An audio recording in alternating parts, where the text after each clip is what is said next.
So the data set here, Monday, and look, when you start your work, somebody will take your data, they will add on to one. You follow?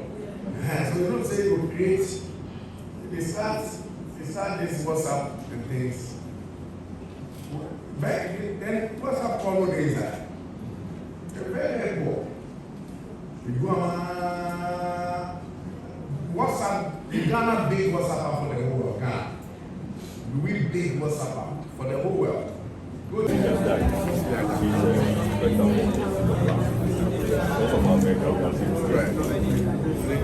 Well, famous writers. I'm happy to be here. Please, join us.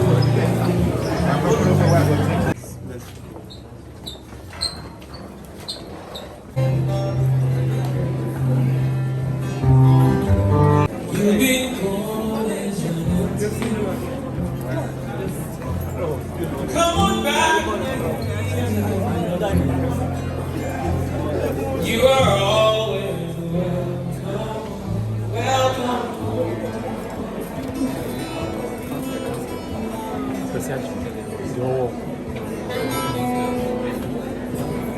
The promised land. I will be happy.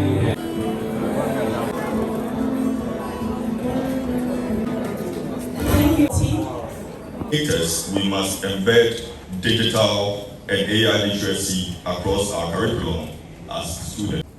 Eager to listen, learn, unlearn, and make informed decisions in an era of rapid digital overflow. I must admit that delivering the keynotes to mostly you, the Gen Zs, is like selling kinky at a familiar spot to people who already know the taste of kinky. In this context, everybody here, in a way, is familiar with the use of AI. At least we have Siri and other things on our phones. But the thing is, the difference. And the difference is, Openi only the crown or me buy actually. I may not be a Gen Z, but I'm a digital native. I am going to whet your appetite such that you will crave for the main public lecture to begin.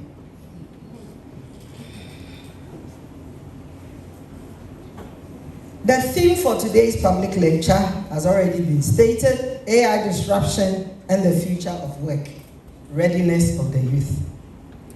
This theme is relevant and very timely, and I know our guest speaker is poised to deliver. However, before he mounts the podium, permit me to touch on a very important aspect of AI discussions that has been missing in most conversations on AI. This missing gap is the role of higher educational institutions in preparing the youth for the AI disruptions. As a result, I will be guided by this theme in this short presentation: education for the AI era, the role of academic institutions. Let me begin this important conversation with a very popular Ghanaian adage. In an era of AI, are we empowering them to create the non-existent jobs that will reduce the unemployment rate in the country? Are our students also ready to be empowered for the AI disruption? Trust me, AI doesn't need people who know what. It needs people who know why, as well as how, and are ready to hit the ground running with the knowledge acquired. Smiled and said, "The future is like a pot of soup. If you want it to be tasty, you must start seasoning it now." Our job in the academia is to season the pot. We must stir in all the appropriate ingredients of seasoning: salt, skills, trust, ethics, and readiness so that the soup of Ghana's AI future will nourish our bodies and not burn our tongues with sourness. Let us rise together as one country living with AI in wisdom. Let's rethink, retool, and reimagine education for the AI era and the positive disruption that it comes with. Our students are ready. The future is calling. And as we say in Ghana, if the drums beat, the dancer must move. Before I take my seat, Speaker, let me pay a glowing tribute to the Faculty of Public Relations, Marketing, and Advertising and Marketing for this brilliant idea of putting together such an important public lecture. Thank you. To our venerable guest speaker, we cannot appreciate you enough. We can only say thank you very much for doing us this honor. To everybody gathered here, I'm grateful for the audience and the opportunity. Thank you.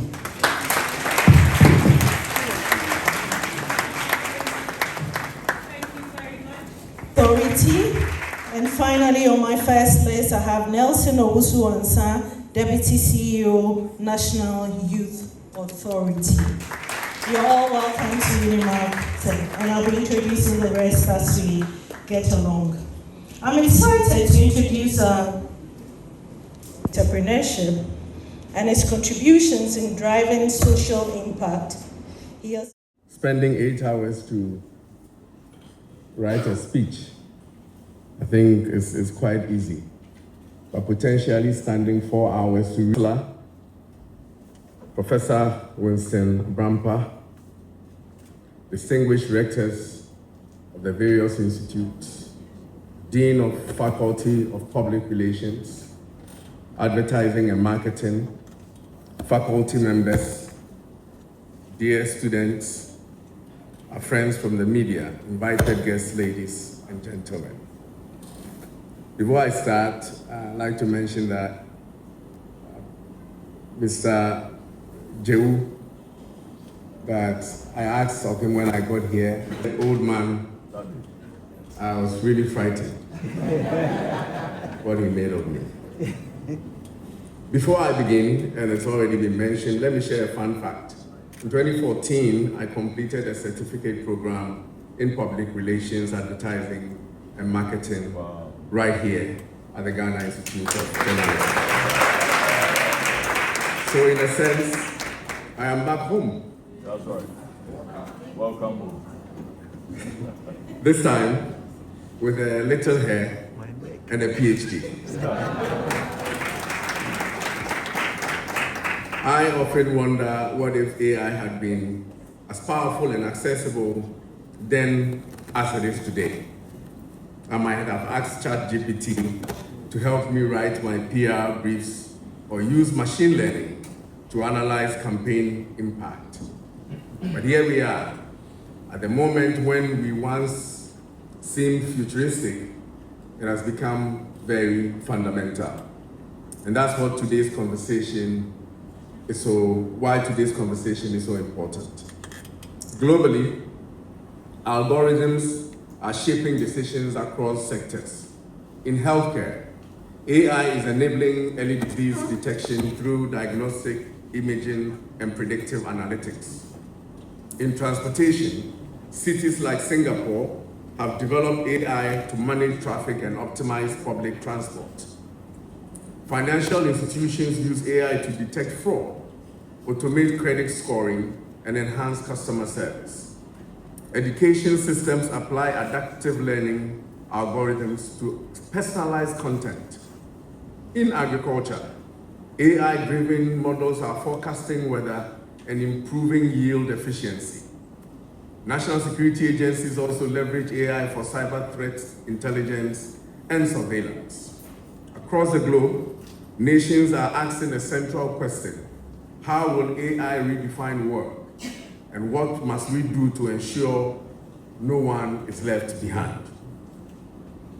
After reading several reports and data on AI, I decided to do something simple by revealing. I picked up a phone and called my nephew, who is currently in school, and I asked, what do you and your friends think about AI and work after school? He didn't hesitate. Uncle Brian, he said, AI is nice, but it can do everything now. What's going to be left for us? We are afraid we'll finish school and stand up and still end up jobless because robots will do everything that we're supposed to be doing. His response struck a chord, and not because he was wrong. In fact, the fear is increasingly common among young people, not only in Ghana, but around the world. I've heard similar concerns from university students, junior staff at the ministry, even fresh graduates. And yes, it's true. AI is automating many tasks we once thought only humans could do. It's writing reports, designing graphics, analyzing data, even diagnosing diseases. So the anxiety is valid. But here is what I told my nephew, and I want to tell all of you today. AI may change jobs, but it does not erase human value. It replaces tasks, not people. It automates routine, but it also amplifies creativity. The future doesn't belong to machines. It belongs to humans who know how to work with the machines.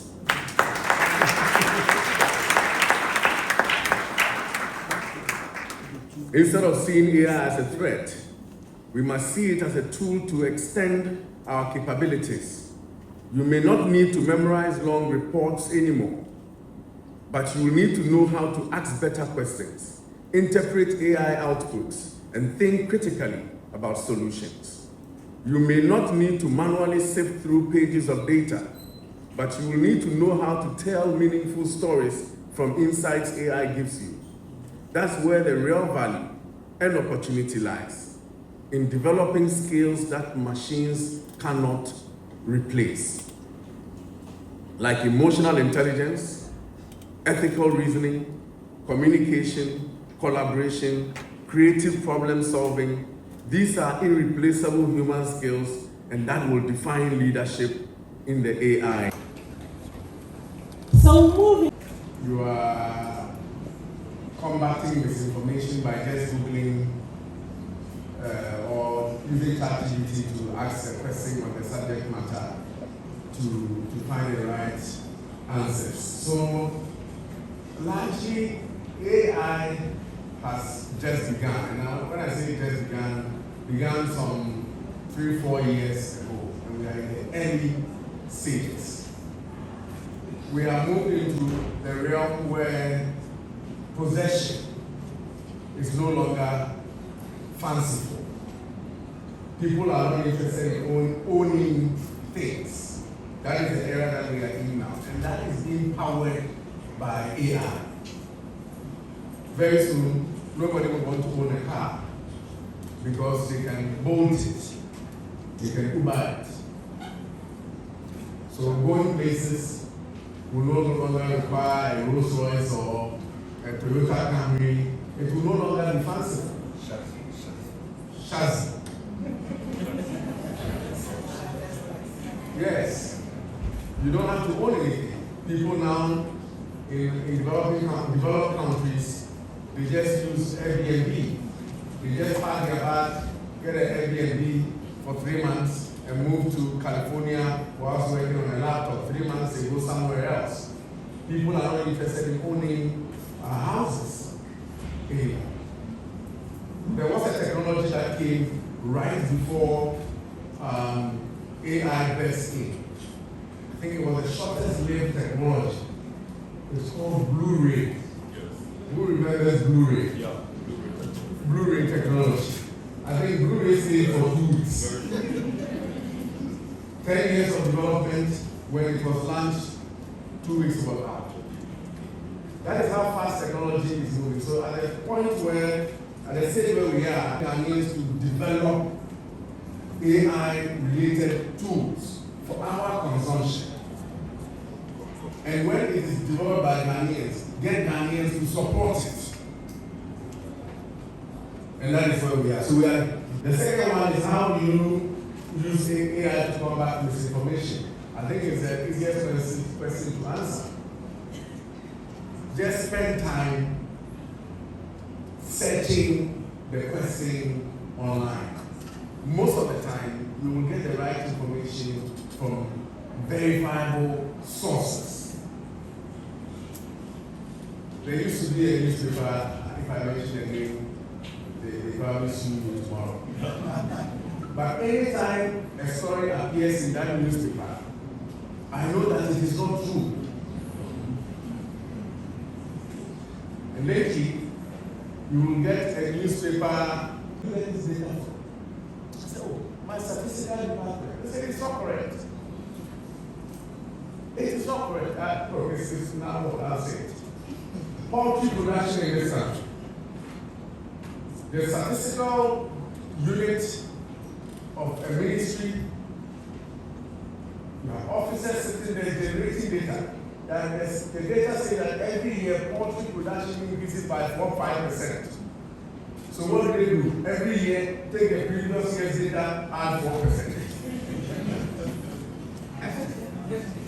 So poultry production had moved to 60,000 metric tons, whereas we consume 324,000 metric tons. So I asked the poultry farmers to come and meet with me to see how we can take it from 60,000 to 324,000 metric tons. So when I did the presentation, the poultry farmers asked me, where did you get this 60,000 metric tons from? I said, oh, my department. He said, we import the day-old chicks, the eggs. If you go, basically when you go to the airport, KLM brings in these day-old chicks and then eggs, these hatching eggs. They bring them, they import them. Everything that we imported last year, we have the data. If you don't trust us, go to KLM. It comes from Holland. It's equivalent to 8,000 metric tons. Meanwhile, we have 60,000 metric tons. And I said, but have you factored the fee at all? So we added the fee at all and then we got 15,000 metric tons. And 15,000 metric tons is not the official poultry production data of this country. But whereas the data that was supplied by the statistical unit, desktop analysis, every year they add 5%, and they have got it to 60,000. They give this data to World Food Program, they give it to the World Bank. So if you go to any World Bank test, Ghana poultry production stands at 60,000 metric tons. So the source in itself sometimes can be misleading, and AI will generate this info for you. How do you get around it? Well, for an academic, you can only quote from an official source. And today themselves, they come and tell you that there was a big deal.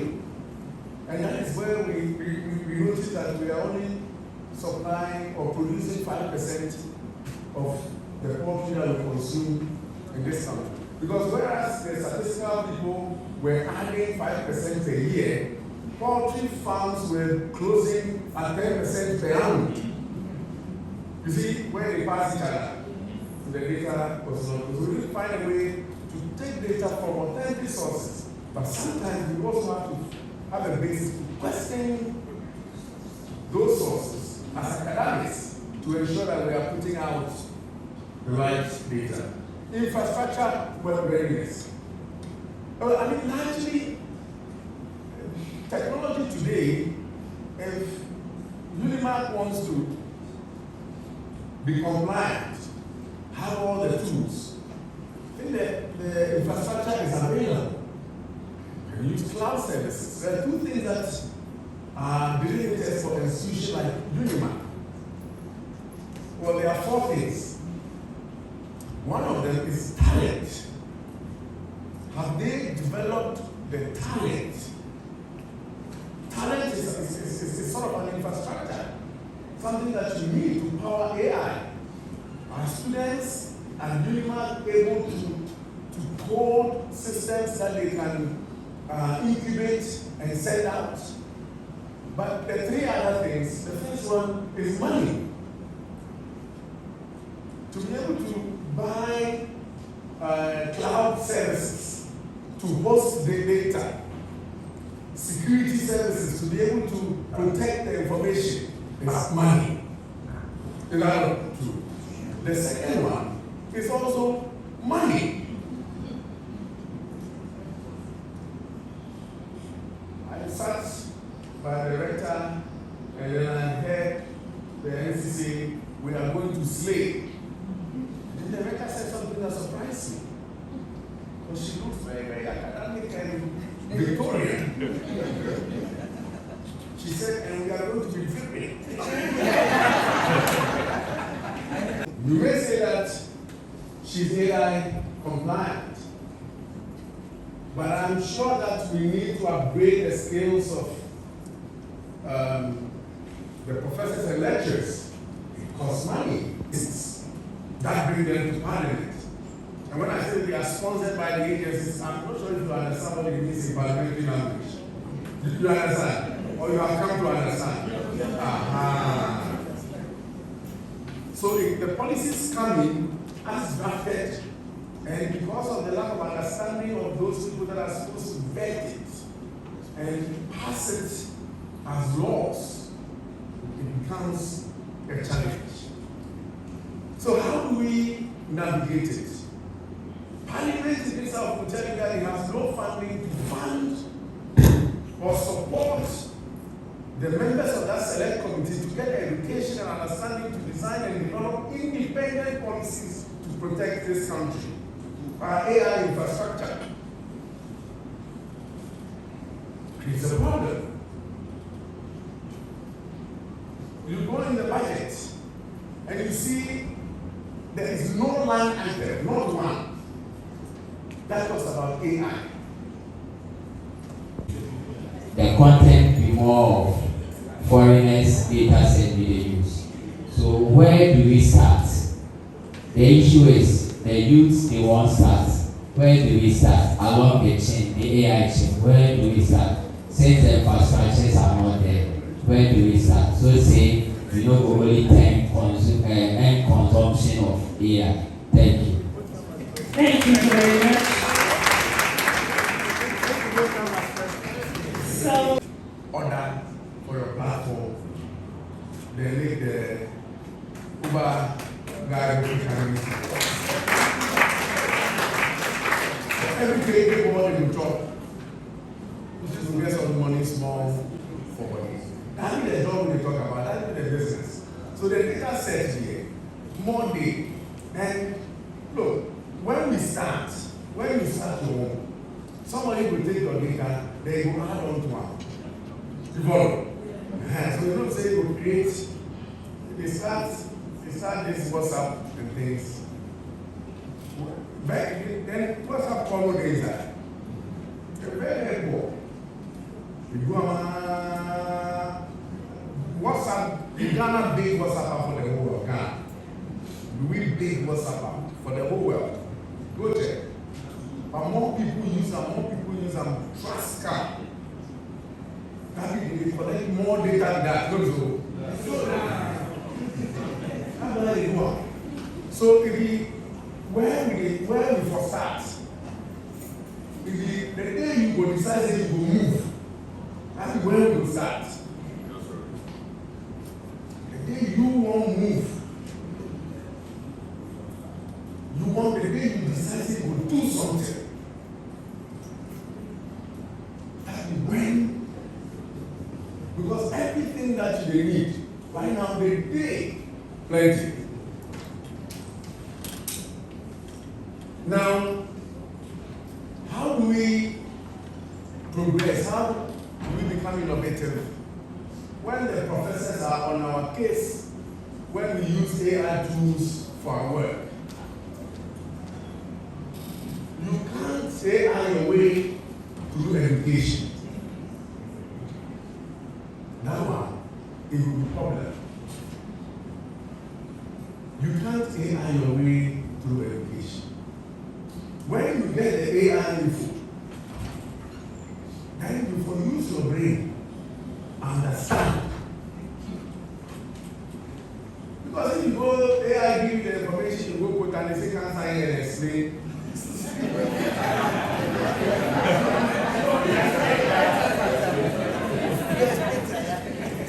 You get it? You explain.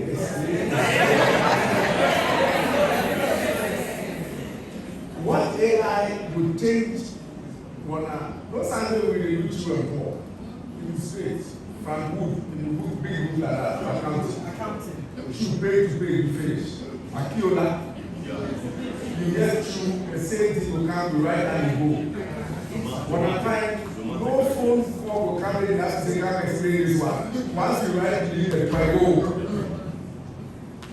But this time, if you call you, maybe to explain something. So, educating yourself, the thing now is training you how to think. That's a key word. I saw an advert in The Economist by a consulting company called McKinsey on the plane. I was surprised. They didn't say we are hiring. As you normally see, we are hiring. Or these are the jobs. One full page in The Economist, and they advertise thinkers wanted. Apply at mckinsey.com. That was it. Thinkers wanted.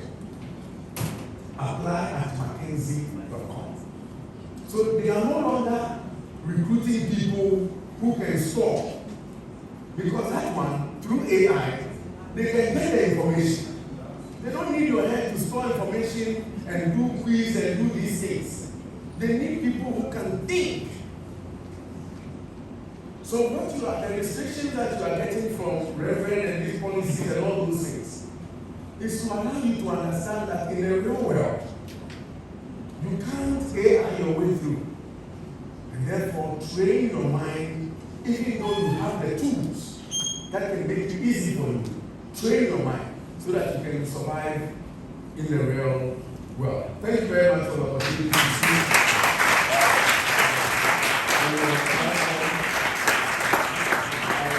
I usually don't talk much or give public speeches, but I think now I want to go somewhere. So it has become a requirement. In PhD, the key word is that you have to contribute to knowledge. And so if I have all these degrees and I'm not contributing to knowledge, then I probably will become this. So I'll be doing this thing more often. Follow me. Not today, don't follow me outside. Follow me AI Hub. Follow me online as I deliver these public speeches going forward. Thank you very much for your time.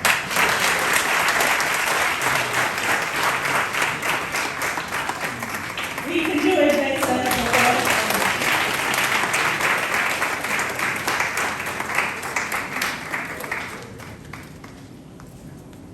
So with that, With a lot of computers.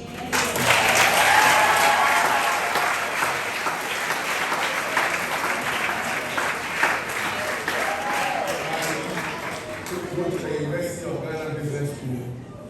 One of my companies, Rock City Hotel, built the ICT center in the business school. Wow. Yes. I think about 3 or 4 years ago. And it's still functioning. So I'm willing to donate 50 computers to UniMAC.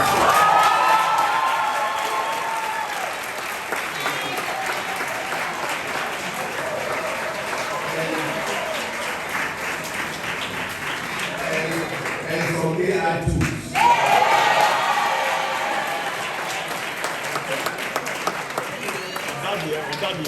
To support my school. Thank you very much.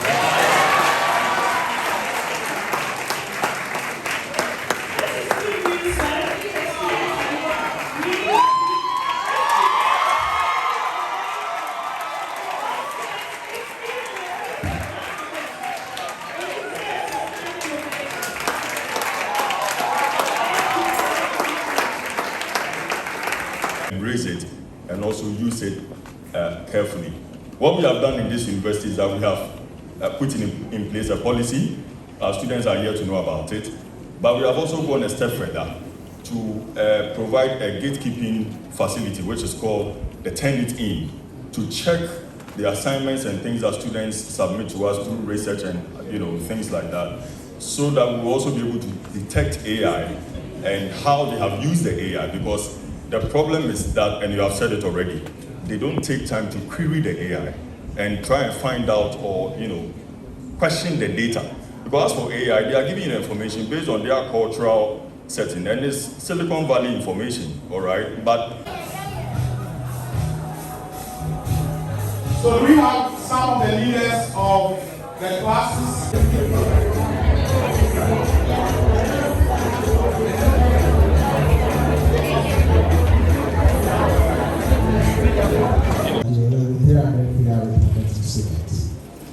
My question, the future of work. In between, I can see infrastructure deficits there. Since we have our leaders here, I would like to ask, how ready are we as a country in terms of infrastructure when it comes to the use of AI? Thank you. Thank you. Next question. My name is I have two questions for Dr. One was the member of Parliament, and two, to be the president of the country. So, policy failure sometimes stems from lack of policy communications that reflect our existing social structures. How can we utilize AI in policy communications to address this? That's my first question.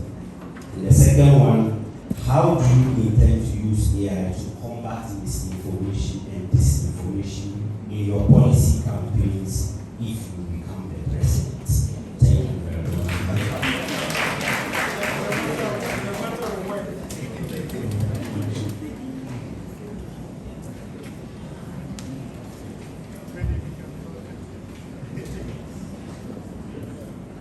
Any more questions? Okay.